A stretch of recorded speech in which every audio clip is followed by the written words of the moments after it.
Assalamualaikum warahmatullahi wabarakatuh. Kali ini kita akan membahas tentang persoalan fikih kontemporer dan fikih distribusi keadilan sosial ekonomi.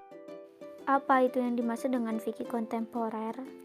Fikih kontemporer merupakan tinjauan hukum Islam untuk menjawab persoalan-persoalan kontemporer yang terjadi di masa sekarang, sebagaimana yang dipercaya bahwa hukum Islam itu dijatuhkan untuk kebaikan dan kemaslahatan hidup manusia di dunia dan akhirat. Maka dengan demikian hukum Islam itu juga tetap terjaga dan lestari di segala tempat dan zaman. Salah satu bukti memadainya di segala tempat dan zaman adalah fikih Islam mampu menjawab berbagai persoalan kontemporer yang muncul dengan memberikan pemahaman dan tinjauan hukum Islam yang tepat dan sesuai. Atas segala persoalan baru tersebut tentu didukung dengan penalaran ilmiah dan alasan yang rasional melalui metode penalaran usul fikih. Fikih kontemporer yang berisi kajian hukum Islam atas segala persoalan kontemporer yang muncul belakangan ini menemukan substansialnya.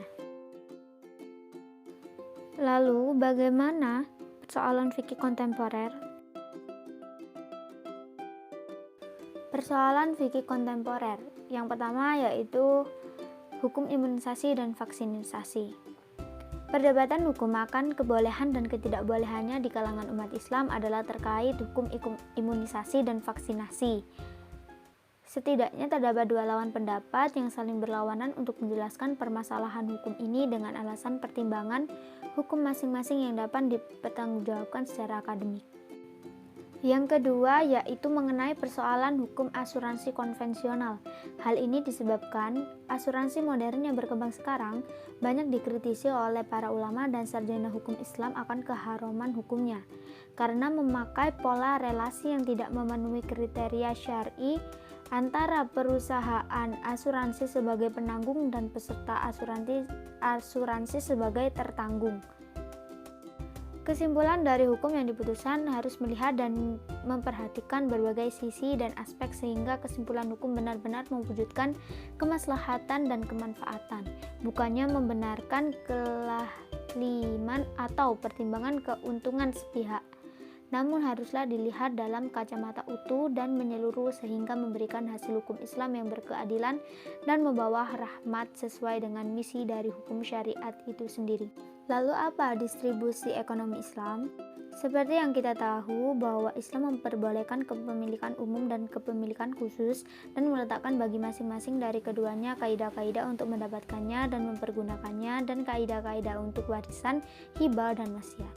Dalam hal ini, Rahman menerangkan bahwa distribusi menjadi akan sangat penting karena memiliki peran dalam menyalurkan berbagai hasil kekayaan kepada yang berhak.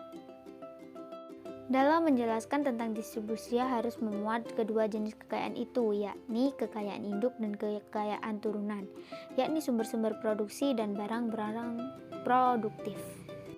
Bagaimana fikih distribusi keadilan sosial ekonomi?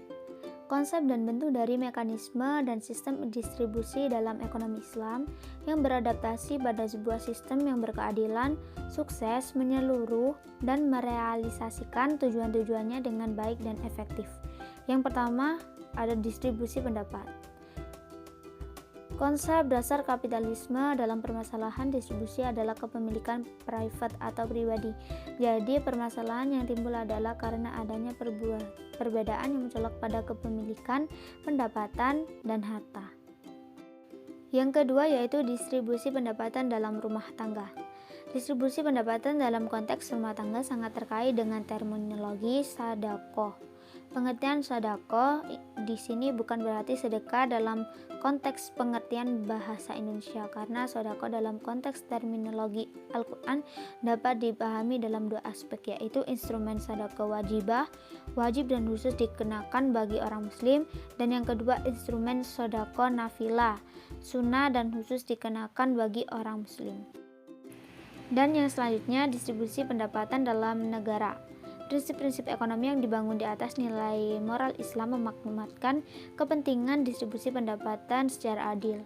Para sarjana muslim banyak membicarakan objektivitas perekonomian berbasis Islam pada level negara terkait dengan diantaranya penjaminan level minimum kehidupan bangsa bagi mereka yang berpendapatan di bawah kemampuan.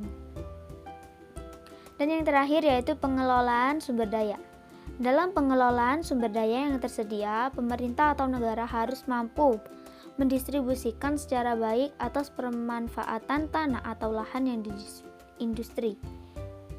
Ajaran Islam memberikan otoritas kepada pemerintah dalam menentukan kebijakan penggunaan lahan untuk kepentingan negara dan publik, distribusi tanah kepada sektor swasta, penarikan pajak, subsidi, dan keistimewaan non-monetari lainnya yang legalitasnya dikembalikan kepada aturan syariah.